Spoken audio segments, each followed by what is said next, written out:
Good morning, ladies and gentlemen. Welcome to Professor Ming's Strategic Insights. On December the 15th, Mr. Jimmy Lai, the Hong Kong media tycoon, was found guilty of all 3 accounts in violation of Hong Kong national security law. The news came not only as a shock to the Hong Kong society, but also to the international community. Although the term of the sentence won't be handed down until January 2026, the ruling itself is a milestone in Hong Kong's legal system and is very likely to serve as a reference point in future Hong Kong national security cases. Mr. Jimmy Lai is widely known as a very successful Hong Kong businessman. He was a very successful businessman in fields like ladies' costumes and ladies' dresses and things like that. Somehow, after 1990, he entered the field of mass media. But actually, he was not born in Hong Kong. He was born in Canton, the capital city of the Guangdong province, southern province of China, in 1948, which makes him 78 years old as of now. And he entered Hong Kong illegally in 1960. And then he worked as an illegal worker at a very young age. After he reached the age of mid-30s and early 40s, he was very successful. Like I said, somehow he decided to do something more for the Hong Kong society. He entered into the mass media field. It was in 1990 he founded the Next Digital Group and the Next magazine. And he was so successful, and 5 years later, he established the newspaper, the Apple Daily. And it had the record of selling a little bit less than 1 million newspapers daily in Hong Kong, which made him the biggest newspaper in Hong Kong at the time. And it also gave him a wealth of well over $500 million US, and probably one of the top rich people in Hong Kong. After 2001, he expanded his media empire to Taiwan. And he created the Next magazine in Taiwan and also the Apple Daily in Taiwan. But he did not stop there. And perhaps we can say that's the beginning of his trouble in politics. In the year of 2014, he participated in the Umbrella Revolution and also the movement of occupying the central Hong Kong. And he got arrested. Then he resigned from the top post of the newspaper and also the digital group. But that did not put an end to his political trouble. In 2019, when Hong Kong's anti-extradition movement began, he went to the United States and met with the Vice President of the United States at the time, Mike Pence, and also Secretary of State, Mike Pompeo, and which led him into later political trouble. He was arrested in 2020 and put behind bars for almost 5 years. And after a very long and tedious legal process, he was found guilty of all 3 accounts, all involving the Hong Kong national security law. Looking back, Mr. Lai's past 5 years can be roughly divided into 3 phases. The first phase ran roughly from 2020 to 2021.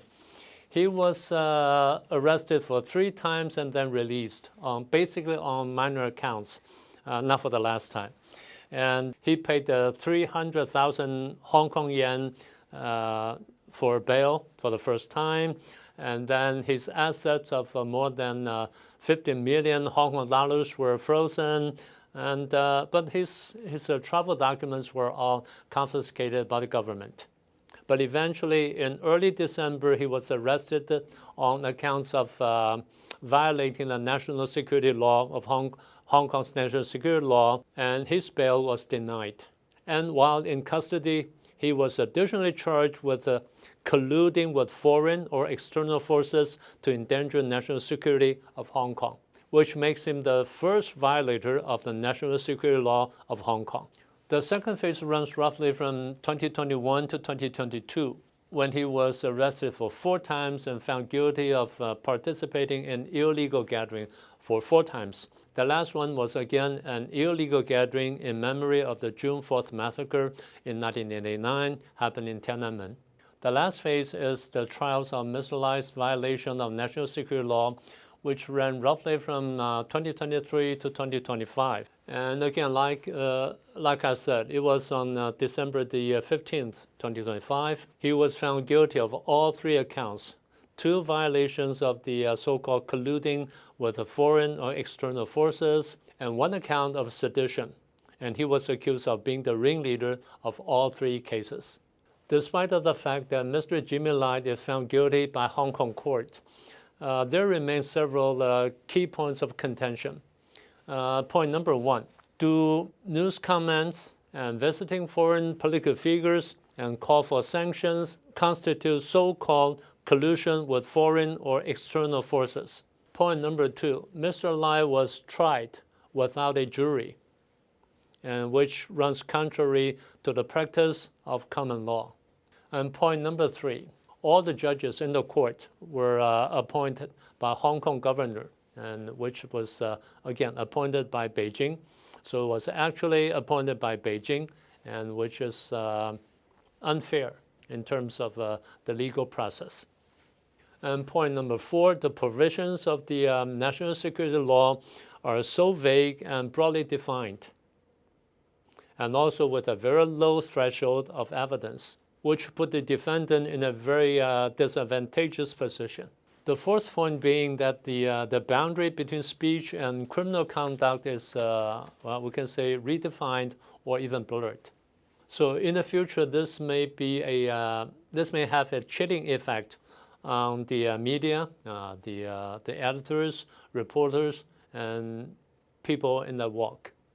As for the terms of the sentence, it is widely speculated that he could be in prison anywhere from 10 years to life in prison.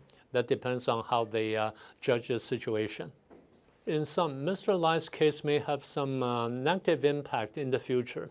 First, there won't be any mass media in Hong Kong critical of Hong Kong's political, economic, or even social issues. And secondly, the editors, reporters, and journalists will probably practice self-censorship even more strictly.